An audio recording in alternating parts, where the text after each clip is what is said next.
بسم الله الرحمن الرحيم.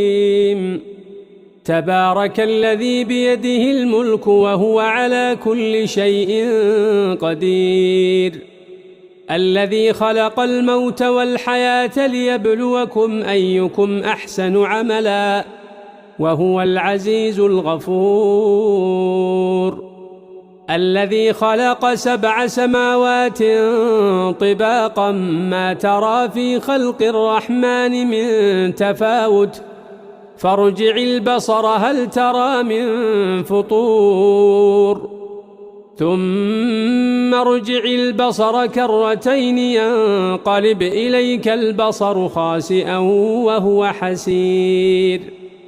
ولقد زينا السماء الدنيا بمصابيح وجعلناها رجوما للشياطين وأعتدنا لهم عذاب السعير.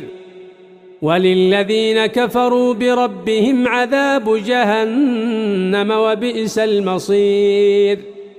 إذا ألقوا فيها سمعوا لها شهيقا وهي تفور، تكاد تميز من الغيظ، كلما ألقي فيها فوج سألهم خزنتها ألم يأتكم نذير؟ قالوا بلى قد جاءنا نذير فكذبنا وقلنا ما نزل الله من شيء إن أنتم إلا في ضلال كبير. وقالوا لو كنا نسمع أو نعقل ما كنا في أصحاب السعير، فاعترفوا بذنبهم فسحقا لأصحاب السعير. إن الذين يخشون ربهم بالغيب لهم مغفرة وأجر كبير. وأسروا قولكم أو اجهروا به إنه عليم بذات الصدور. ألا يعلم من خلق وهو اللطيف الخبير. هو الذي جعل لكم الأرض ذلولا فامشوا في مناكبها وكلوا من رزقه وإليه النشور.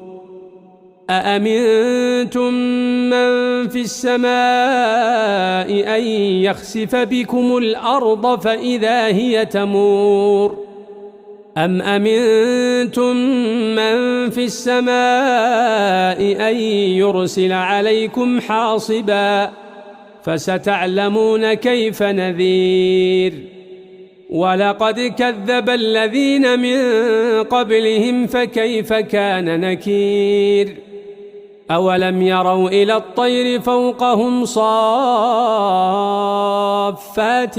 ويقبضن ما يمسكهن إلا الرحمن إنه بكل شيء بصير. أمن هذا الذي هو جند لكم ينصركم من دون الرحمن إن الكافرون إلا في غرور. أمن هذا الذي يرزقكم إن أمسك رزقه بل لجوا في عتو ونفور.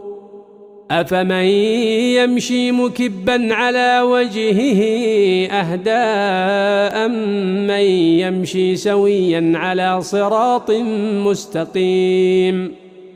قل هو الذي أنشأكم وجعل لكم السمع والأبصار والأفئدة قليلا ما تشكرون.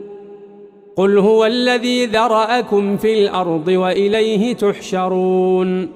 ويقولون متى هذا الوعد إن كنتم صادقين. قل إنما العلم عند الله